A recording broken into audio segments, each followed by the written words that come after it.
American learns German idioms. Ooh, let's take a look.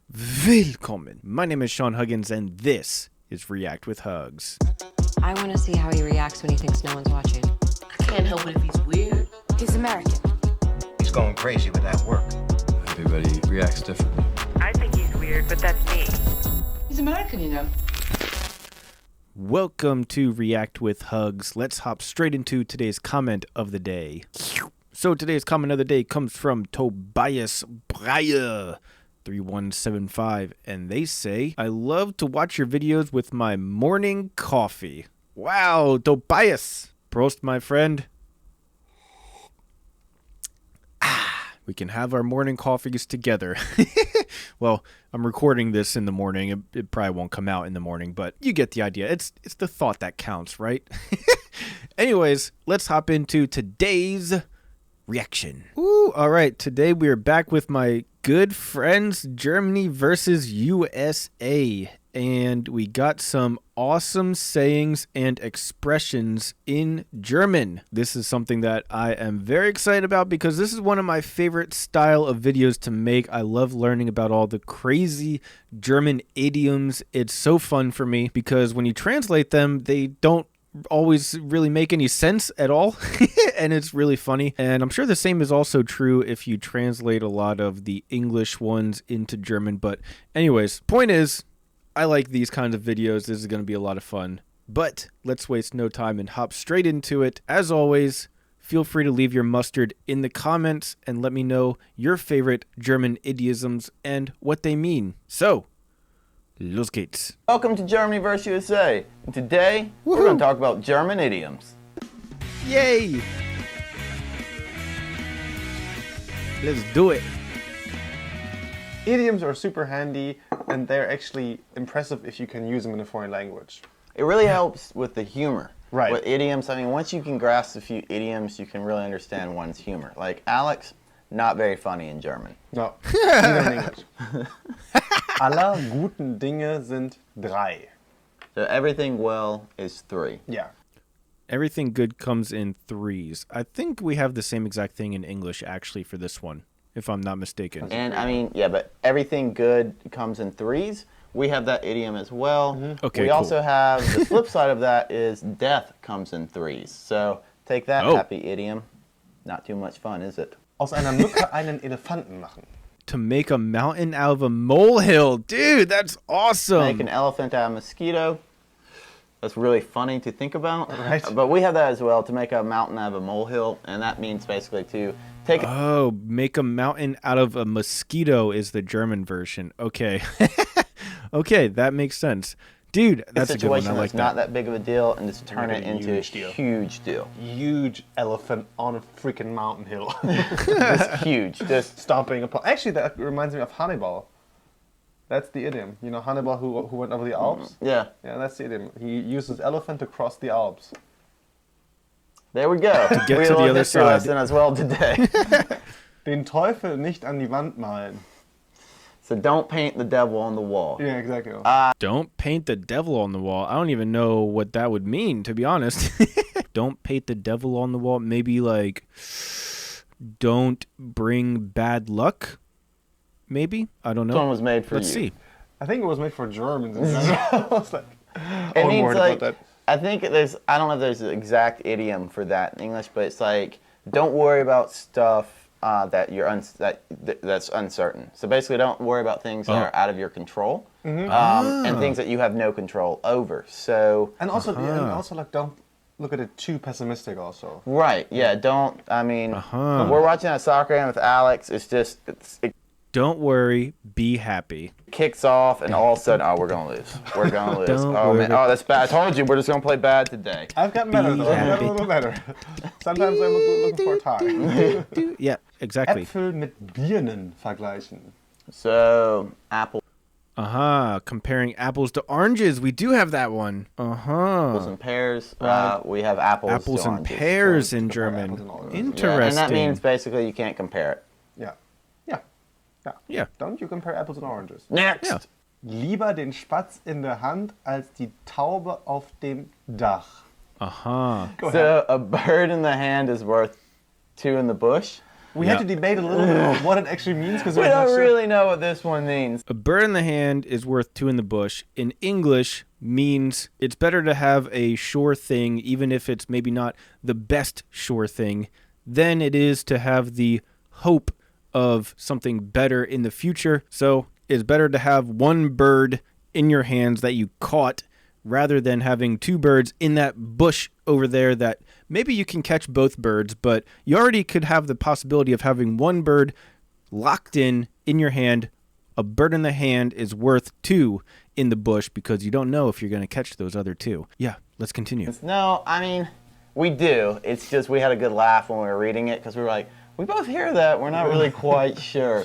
But basically, it's if you have something like certain, don't risk that to go over after something that you don't know. Right, that you may not get. Well said. Not very well said, but kind of, maybe you'll understand what I'm going to. I Die understand. Katze im Sack kaufen. So to buy a cat in Die Katze im Sack kaufen. sack. Yeah. The cat sack. Buy a I cat think sack. we have, if we have something like that. I've heard like that idiom before, but I don't, off the top of my head, I can't think if we have one in English that's the same. I'm sure we do, but basically means like be careful when like you buy something, like if you don't know. Right. You want to look, I guess. Buyer beware. Kind of analyze it in detail before you buy it, I guess. Right, like if you know nothing about boating, don't just go out and like buy a boat. Right. That's a good example. Or just don't buy a boat in general. Schlösser. Luft. Air castle. And- Right. It's not really an castles idiom, in it's just a Spain. word. Yeah, it makes me think of like playing Mario. Air castle. Okay. Apparently in English we have castles in Spain. I don't know that idiom in English either, to be honest. But I mean, we have a similar saying, and this means like basically it's impossible, like castles in Spain. Utopic, right? Yeah. Yeah, and Oh, we have.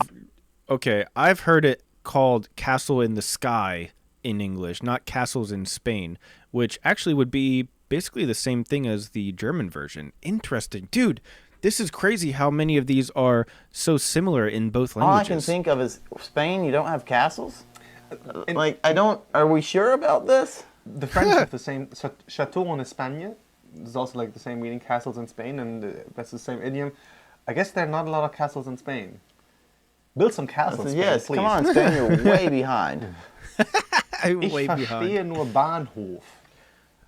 I mean, Oh, dude. Ich verstehe nur Bahnhof. This one we do not have a direct translation of into English. We do have, as you can see here, it's all Greek to me, or it's all Chinese to me, or it's all whatever, insert other language to me. But I have to say, the German version, Ich verstehe nur Bahnhof, is so much better. Like, that is so hilarious. I only understand train station? Dude, that's so good. I only understand the train station, which I mean that's Greek to me, which is the idiom. So I mean basically it means it's so foreign to me I don't understand it. Right, I don't get it. Yeah, Yeah. I just- In English, it's Greek to me. Yeah. So it's Greek to me. all Greek of to course, me. it has something to do with trains in Germany. Right. Ein Kater haben. I learned this phrase real quick studying. Ein Kater haben. Okay. To have a hangover. That's a good one. That's very useful. I wish I had learned that one sooner. Germany, no, to have a hangover. Right. So to have a cat means to have a hangover. Right. I A tomcat, right? Yeah, a tomcat. I mean, but do y'all have like? Cause we have hair of the dog. So like, if you're like, do you Yeah, have that? hair of Basically, the hair of dog. the dog means to if you're hungry. The full phrase is hair of the dog that bit you, meaning when you have a hangover, you are supposed to drink a little bit more of whatever it is that you were drinking the night before, alcohol-wise, and that is a bit of the hair of the dog that bit you, and it's supposed to help with your hangover. So if you're drinking beer all night and you have a hangover the next day, if you have a beer in the morning, it's supposed to help with the hangover. I'll tell you what, when I have a hangover the next morning, I am not thinking about adding any hair of the dog that bit me to try to cure it. I'm just going to sleep it off. But apparently that helps with hangovers if you have a little bit of whatever drink you were drinking the night before. So that is the hair of the dog that bit you. Hungover get us, a drink in the morning to just basically go right back in. Okay, yeah, that's the Tomcat beer. That's this Kata beer. Yeah, so that will give you right back Kata in the beer. right. Kata beer. I wish I Nice. That's it on idioms for That's today. awesome. We're gonna do another episode on idioms, and we're also gonna explain what these are for in these here. I think my pig And whistles. so, see you then. More idioms to come. Wow, dude, I love it. I told you guys, this is one of my favorite types of videos to make. I love learning about the German idioms. This one was pretty cool though, because we saw a lot of the same idioms in both languages, just said completely differently in some cases. Or in some cases, they were almost identical. I thought that was really cool to see, but my favorite is when I hear idioms from German that are completely different and just completely random, stuff that I have never heard in English. We don't have any translation for it in English. We don't have any comparison in English. Those are my absolute favorite German idioms because they're so fun for me to learn, to be honest. But anyways, I will pass the question off to you guys. As always, like I said, add your mustard to the comments below. Let me know your favorite German idioms. What are the silliest, funniest, goofiest, most useful, or favorite German idioms? Let me know. I would love to hear them. But also, of course, what they mean as well. At any rate, though, that's all the time that I have for today. Thank you guys so much for being here, and as always, I'll see you guys tomorrow. Peace.